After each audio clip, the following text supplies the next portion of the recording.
with the introduction. So, for those who's listening, Randy is a seasoned healthcare executive with over 3 decades of experience in physician practice performance and healthcare operations. And he has led initiatives across multi specialty groups, clinical integrations, and operational strategy. And today we'll be discussing about how AI and modern technology can improve patient satisfaction. So, Randy, if you want to add anything to your introduction. Well, thank you, Jatin. I'm pleased to have this opportunity to chat with you about what our interest in healthcare and the desire that we have to continue to find those ways to improve outcomes and experiences for the people that we work with and the people that we serve. The patient obviously being the final determinant of whether we're successful or not. And so I have this. Have been looking forward to having this conversation with you, Jatin. Thank you for letting me be here today. Definitely. So, let's start with the question. So, based on your experience, what role does a leadership play, like in driving improvements in healthcare experiences and patient outcomes? Well, Jatin, I come from a background in which, in the training, and the things that I've learned and grown up with, is that leadership, change starts at the top, good or bad. And so leadership is an important part of, Definitely. understanding that paradigm. Uh, to me, leadership has to be, when the outcomes are good, it's because leadership has been very engaged, caring, kind, intentional, um, that can identify and take the lead, and sometimes face things that may otherwise be uncertain or scary, Mhm. things that are new for us. We don't grow unless we challenge ourselves Yeah, individually, as teams, and as a group. And so I think leadership is paramount in being successful and achieving the highest outcome uh, in endeavors. It doesn't happen by accident. Good change does not, definitely, is not something that's accidental. definitely. And how do you see technology transforming the way physician groups operate, based on your experience? Well, my experience has been it's been mixed. As far as sometimes it transforms, but it's not better. Or technology sometimes can uh, be, as it's presented and pursued and understood. There are times when the expectation alignment is so important, and understanding what to expect. So, for Yeah, example, I can remember I've been in healthcare long enough when technology was not anywhere near it is now, and I know that that changes exponentially year over year. But I yeah, can remember the day back when there was really very little technology in the world that I lived in, or particularly, focusing the physician component. The doctors, the practitioners, a lot of their work was on paper. And I remember that time when we thought technology will solve so many problems, and you can understand how, or how you have a concept that you could see where it can, and then you begin on that journey. And I think that's comes back around to what, in those cases where it has fallen short or failed to deliver, why is that? And I think it's some of it is attributable to leadership and understanding what to expect. And so there have been times when I think back again, listening, an important part of my being effective, if I am, it's because I listen to the people that I work with. I'm not a clinician, but I work with clinicians. My mission in life is to help them do what they do. And in listening to them, thinking years ago that, electronic medical record, that will solve everything. When we've learned that it's had its challenges. It's a very complex arrangement. There's a lot of people involved.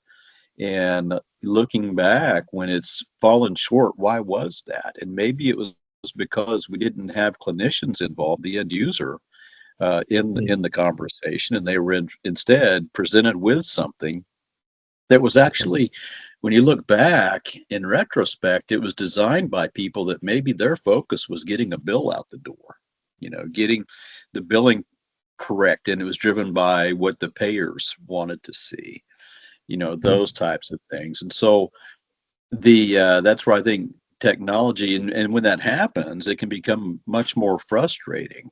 And so, the expectation was things will get better. The clinician, the physician can spend more quality time with the patient practicing medicine as they were trained to practice medicine, and less time on the frustrating administrative burdens relating to billing for services.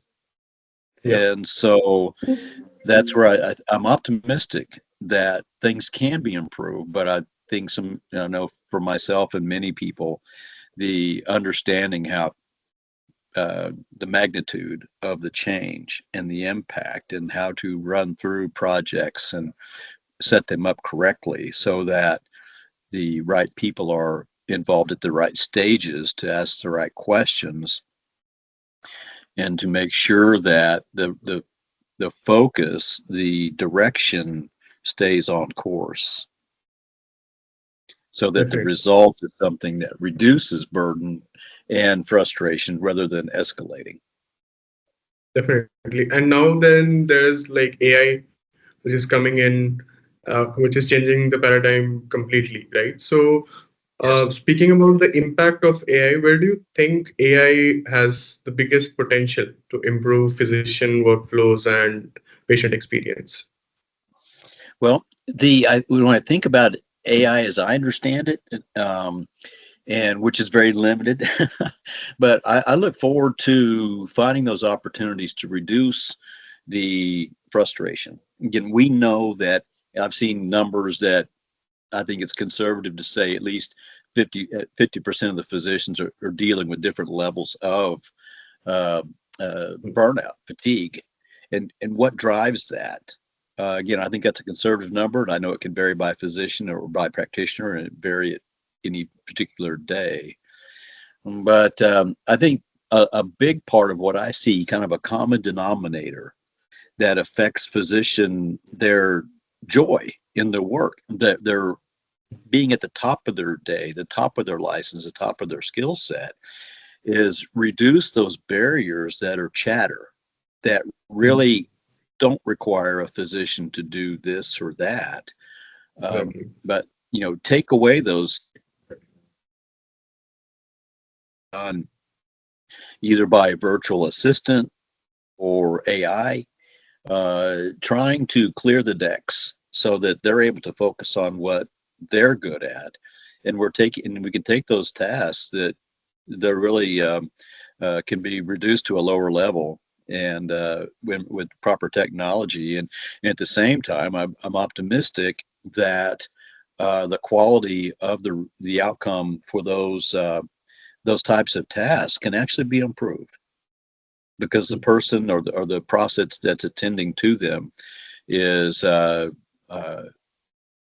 not at a level of frustration, burnout, um, disregard for what's going on. Definitely. So you've spoken about administrative burden for providers, right? Basically, they have to do Yeah. several things.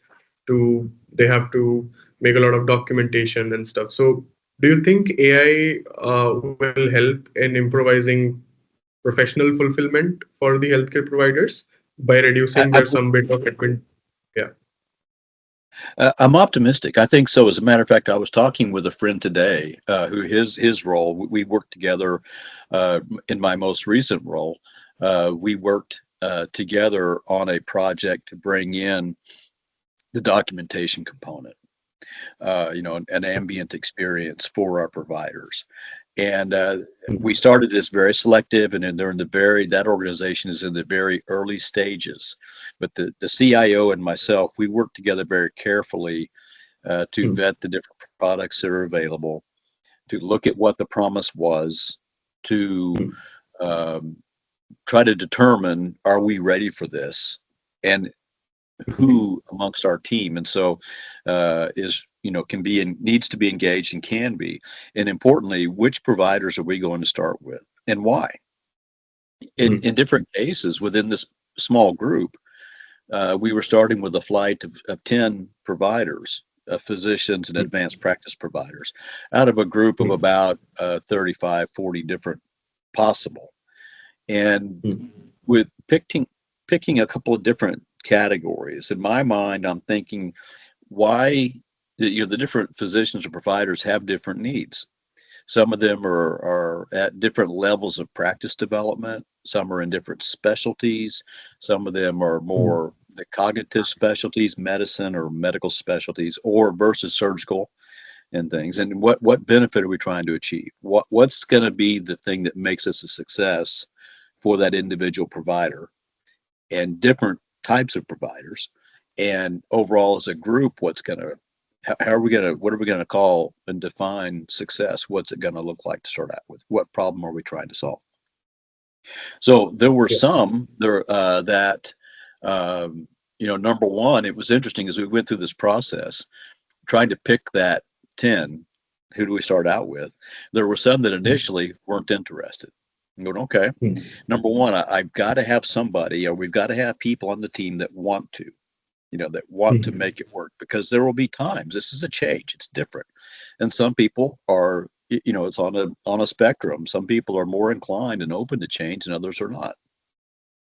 Some mm, of the ones that originally, when we first presented the idea, the concept the journey that we were on beginning of, there was one in mind that originally was not interested. And I said, mm, okay, we will not, we'll back off. I want you to be aware of what we're doing, just so yep, you'll be in the know. But I want to, if you are comfortable with what you're doing, there's not a problem I'm trying to fix in her particular case. This was a physician, a family medicine physician that was very busy, very successful across clinical quality measures, across patient satisfaction, and across the economic component of that. This isn't a fee for service, largely fee for service practice.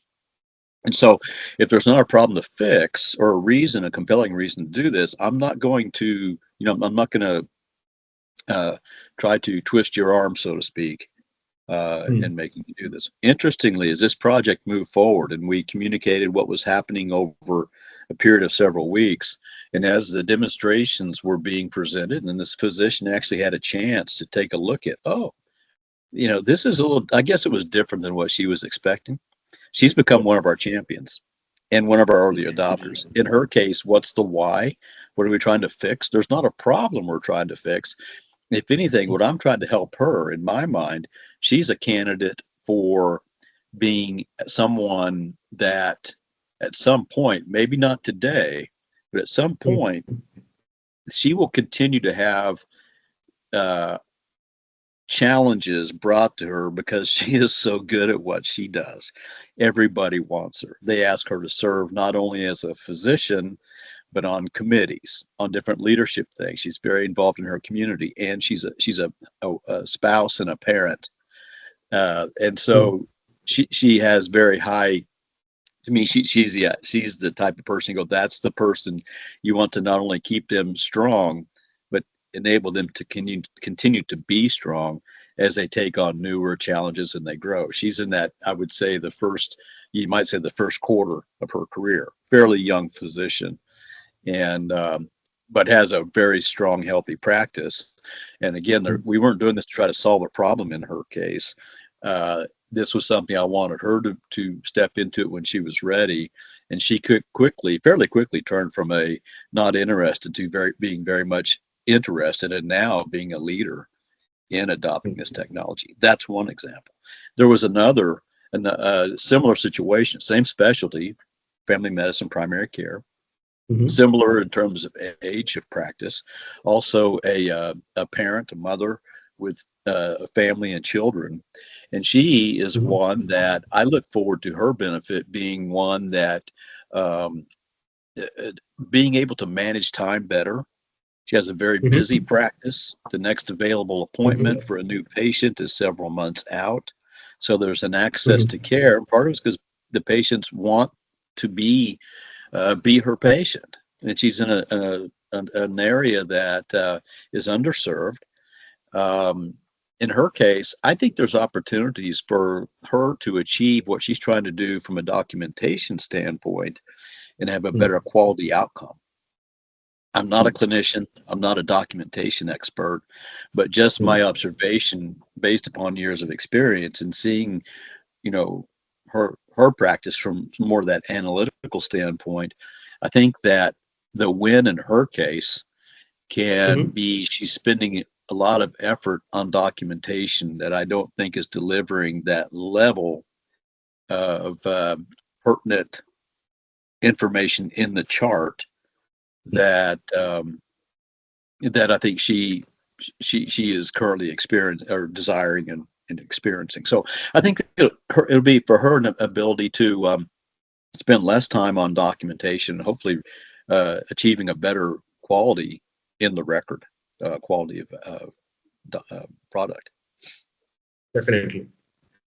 So you have also been in leadership roles from quite a long time, and so how do you see AI shaping the business side of healthcare practices, like in near future? Mhm. In the near future, I think if we could show, for one thing, one of the reasons why I want to be realistic and but I'm optimistic is again going back to that the knowledge that healthcare is is at is a very challenging position in terms of the physicians and providers, the workforce being available. We don't have, the supply and demand.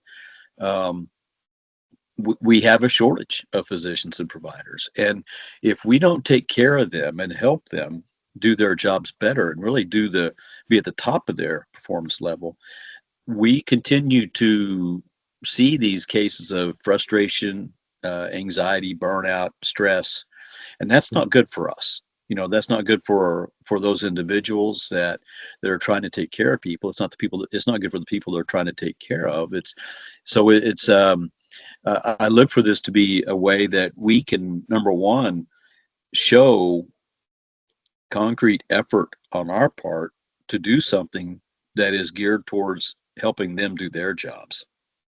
And I think that's one of the just fundamental areas of opportunity for us is that the sort of the seems to be a common stereotypical maybe uh,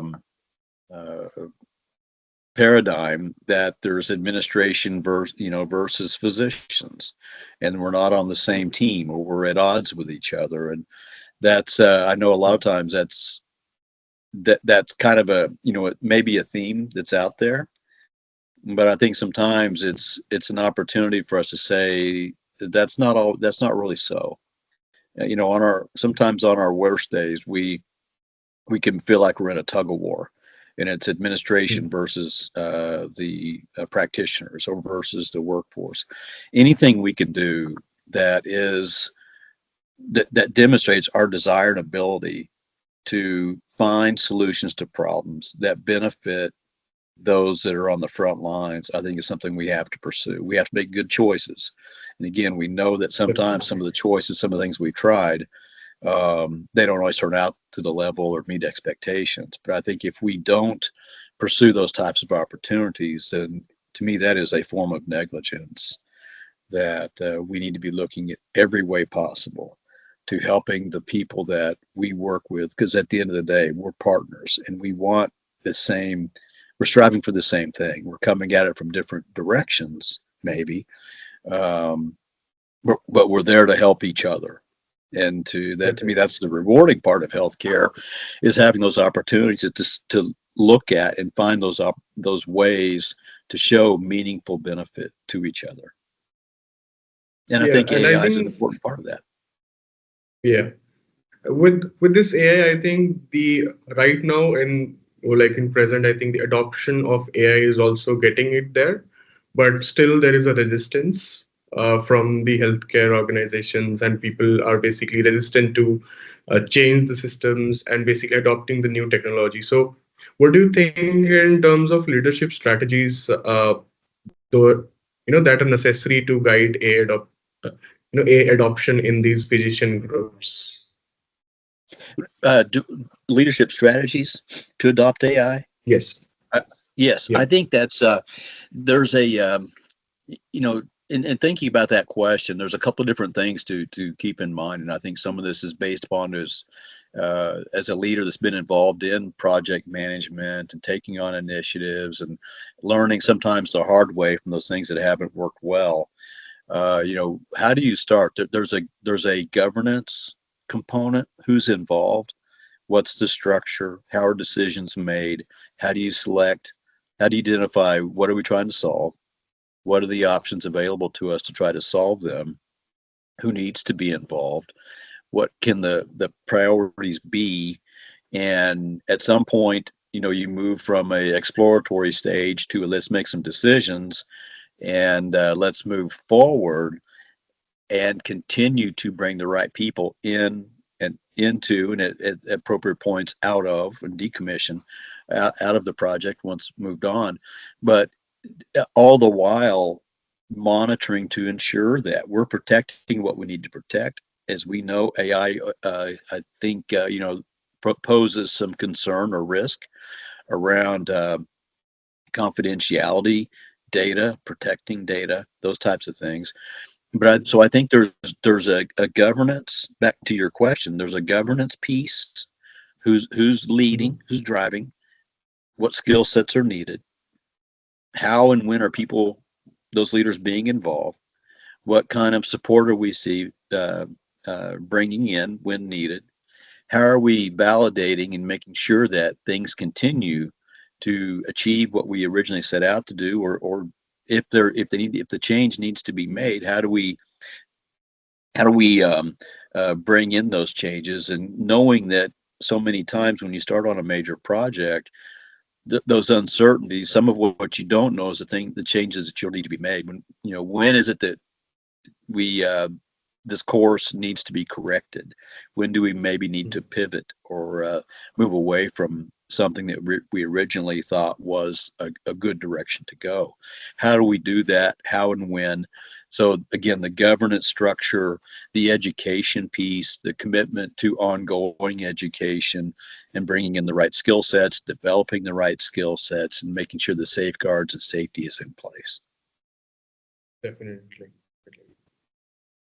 So thanks, Randy. That was a great discussion, and those were really great insights and the experiences that you have shared.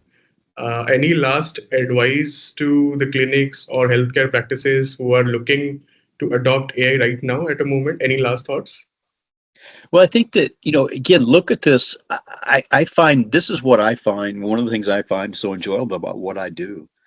Hmm. Growth, skill development has to be intentional. It's like going to the gym, right? And sometimes, well, the workout routine or the things that we were doing, last month, last year, don't work as anymore, or they need to be adjusted and modified. And I think it's the same way with developing our skills in healthcare and Yeah. AI and the tools that are available to us. I think we have to have that professional curiosity and understanding how to assess, and identify what are viable opportunities for us. Today, what maybe aren't viable today, but need to be in the future. And that Hmm. again, I think that needs to be incorporated into our ongoing education and professional development, particularly as leaders, to help Hmm. make sure that we're on the doing everything we can to be on the right course, knowing that it's not always perfection. Most of the time, it's not perfection that we can achieve, but it's something hopefully close to it that enables us to continue to be better tomorrow than we were today. And so that's again what I find as being uh, one of the joys of the work that we do. And along the way, developing that and finding that joy not only of working with tools and data and technology, but the people around it, and finding Hmm. people that know things that we don't. Or I know in my case, anytime I've been a part of something really good, it was usually because I wasn't the person that was the expert, but I was able to meet and become acquainted with and tap into expertise that I certainly didn't have. And so again, I'm optimistic and look forward to the opportunities. And I believe that at the end of the day, when we keep our patients and our people taking care of patients in the forefront of what we do as leaders, I'm excited about what can happen and what is being developed and looking and optimistic about the future. Definitely, definitely, Randy. Thank you so much for the podcast. Thank you so much for speaking to us and sharing your thoughts and experience. It was truly a great discussion. Thank you so much. It's truly it's an honor, and I look forward to staying in touch, and building into our timeline this conversation, and let's stay in Okay, touch and check back. Okay.